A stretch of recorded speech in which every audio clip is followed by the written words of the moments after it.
قل هذه سبيلي أدعو إلى الله على بصيرة أنا ومن اتبعني وسبحان الله.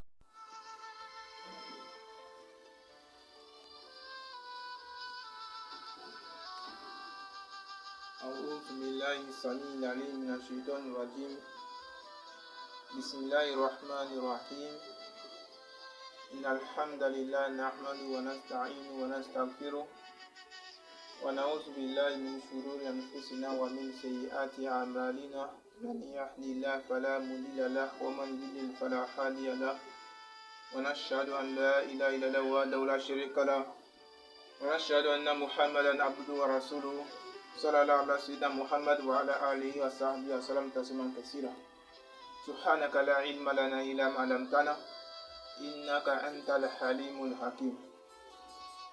السلام عليكم ورحمة الله تعالى وبركاته.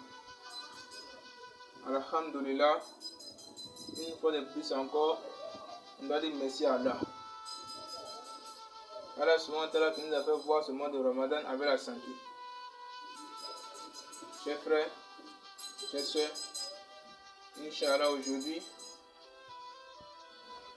je vais prendre la peine de vous parler d'un sujet qui est très important pour que nos Ramadan soient acceptés. Un sujet qui, lorsqu'il n'est pas respecté, va nous faire jeûner 30 jours de Ramadan, 30 jours de carême, sans boire, sans manger, et à la fin, on sortira zéro lorsqu'il ne sera pas respecté, chef. Le truc, c'est quoi? Le thème, c'est le fait de laisser le haram dans ce mois de Ramadan. Laisser tout ce qui est haram dans ce mois de Ramadan. Laisser tout ce qui est désobéissance dans ce mois de Ramadan. Laisser tout ce qui est transgression dans ce mois de Ramadan.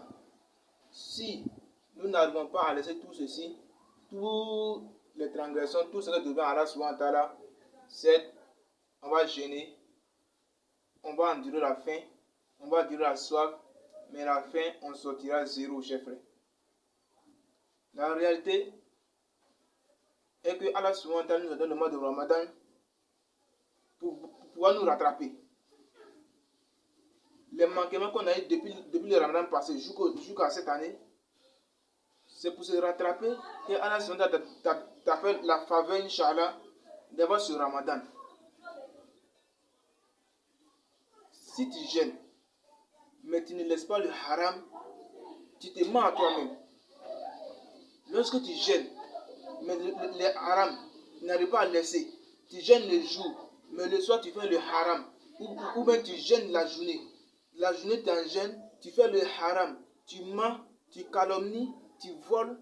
Il faut savoir que ton jeûne, tu as enduré la faim, tu as enduré la soif, mais ton jeûne, elle n'a pas besoin de ça. C'est pas moi qui le dis, c'est Nabi Allah sallallahu alayhi wa sallam qui nous dit. Il dit, celui qui ne renonce pas au mensonge, celui qui ne renonce pas à la médisance, il dit, Allah n'a nullement besoin qu'il jeûne. C'est-à-dire son jeûne, Allah n'a pas besoin de son jeûne. Alors, tu jeûnes. Tu as décidé que c'est le mois de jeûne, tu as rompu un peu avec ta petite. Comme on le dit dans notre jargon. Mais tu causes en SMS ou bien par WhatsApp, vous transmettez les messages sensibles de loin. Mon frère, tu te mens en toi-même. Ma soeur, tu te mens en toi-même. Regarde ce que Allah nous dit dans le Coran. Écoutez très bien ce verset coranique, ce que Allah nous dit. Allah dit, Badaouzu billahi minash shaitanir rajim, bismillahir rahmanir rahim. Allah dit, Alladhina yajtanibuna kaba'ira al-ithmi wal fawahisha illa lamam. Écoute ça. Allah dit, Alladhina yajtanibuna kaba'ira al-ithmi wal fawahisha illa lamam. Allah dit, ceux qui évitent les grands péchés, les turpitudes, et qui ne persistent pas dans les petits péchés. La condition que le ramadan soit accepté, la condition est qu'on évite les grands péchés.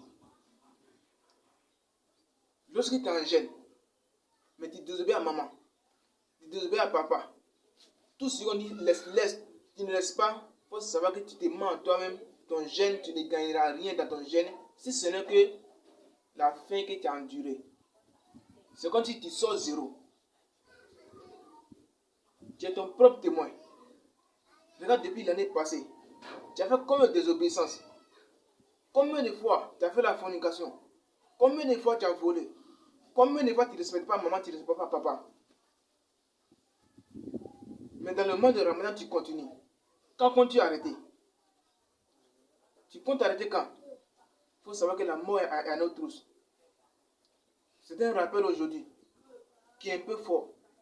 Pour que toi et moi, après cette école qui est l'école de Ramadan, qu'on puisse s'en sortir avec les bonnes qualités, qu'on puisse laisser tout ce qui est derrière nous. Revenir à la subhanahu sincèrement. Allez dire ya ayyuhal lazina amanu tubu ila Allahi wa tawbatan nasuha. Il dit vous avez cru. Repentez-vous à Allah subhanahu d'un repentir sincère. Mon frère et ma soeur, quand tu te repentis,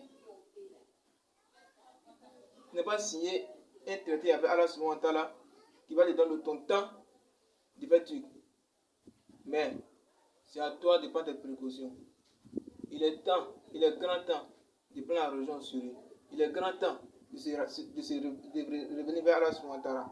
Ainsi, lorsqu'on fera ça, lorsqu'on mettra tout ça en pratique, on sortira dans ce mois de Ramadan, puis on bénéficiera de ce mois de Ramadan, on va en profiter au maximum. Le but c'est la'allakum tattaqun. Allah dit la'allakum tattaqun. Il dit ainsi attendez-vous la piété. On gêne pour avoir la piété. Toi tu gênes, mais on gêne pour avoir la piété. Qu'est-ce que c'est la piété? La piété, c'est la crainte de la subhanahu wa ta'ala. On gêne, mais on n'arrive pas lorsqu'on n'a pas atteint cette piété, c'est que le jeûne nous a profité. Après ce mois de Ramadan, si tu connais à faire le haram, tu connais à faire tout ça de besoin, il faut savoir que ton jeûne ne t'a pas profité, chef frère. Donc quand on a la compréhension, on a fait le possible. On a adorer Allah comme il faut. On a revenir vers la subhanahu wa ta'ala comme il faut. Allah dit ya ayyuhal lazina amanu ittaqullaha wa qulu qawlan sadida. Dit que Allah dit les propos justes. On a fait très attention. Laissons les grands péchés. Comme je l'ai dit dans ce qu'on a, le verset qu'il a dit dessus. Quand on a la compréhension, quand on a accepté nos gènes, quand on a repenti, quand on a fait des miens pieux et sincères. Voilà, salam alaikum wa rahmatullahi wa barakatuh.